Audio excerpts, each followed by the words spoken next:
বন্ধুরা সবাই কেমন আছেন? আমরা কোরবানির গরুর জন্য দুই ভাই মিলে ঘাস কাটতেছি। আমার বড় ভাই ঘাস পলিথিন ভরতেছে আর আমি কেটে কেটে দিচ্ছি। বাসার পিছনে ঘাস, ইনশাল্লাহ ঘাস কিনতে যাওয়া লাগবে না, আমাদের বাসায় ঘাস আছে। আমরা দুজনে মিলে গরু করতেছি, কোরবানির গরু ইনশাল্লাহ আগামীকাল জবাই হবে।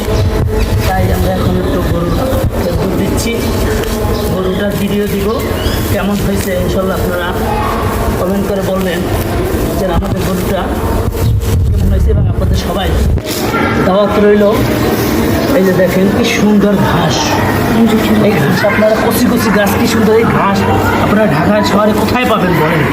এত সুন্দর ঘাস, এবং গরু আছে 3 দিন আগে। আমাদের মতন গরু কেউ ইনশাল্লাহ কিনতে পারে নাই। এই যে কি সুন্দর ঘাস দেখছেন, এবং সাথে আছে আমার ভাইস্তা, সে আমার ভিডিও ম্যান, সে ভিডিও করতে আছে, তাকে একটু দেখাই দিয়ে সবাই, এবং তার জন্য দোয়া করেন।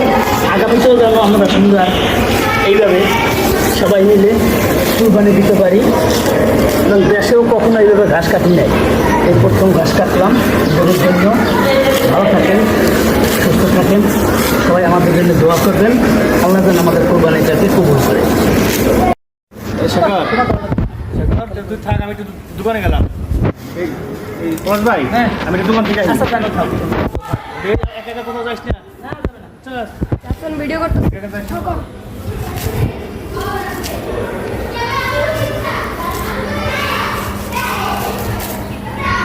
সাউন্ড কম হইল না?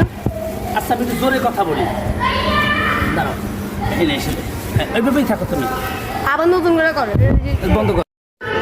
আমি ঘাস কাটতেছি, আমাদের নিজস্ব ঘাস কিনে না, বাসার পিছনে যে ঘাস কাটতেছি।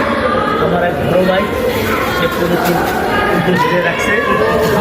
কোরবানির গরুর কি মায়া, আচ্ছা নিজের গরুর এভাবে ঘাস কেটে খাওয়াই যায় কোনোদিন, এই প্রথম ঘাস কেটে খাওয়াইতেছে। আমার এক ভাইস্তে আসে ভিডিও করতেছে, কি সুন্দর ঘাস। তাই আমরা জন্য এই আঙ্কেলের ইউটিউব চ্যানেল দিচ্ছি। সবাই আমাদের জন্য দোয়া করবেন, কালকে যেন বৃষ্টি না থাকে, ইনশাআল্লাহ আমরা আগামীকাল যেন সালামত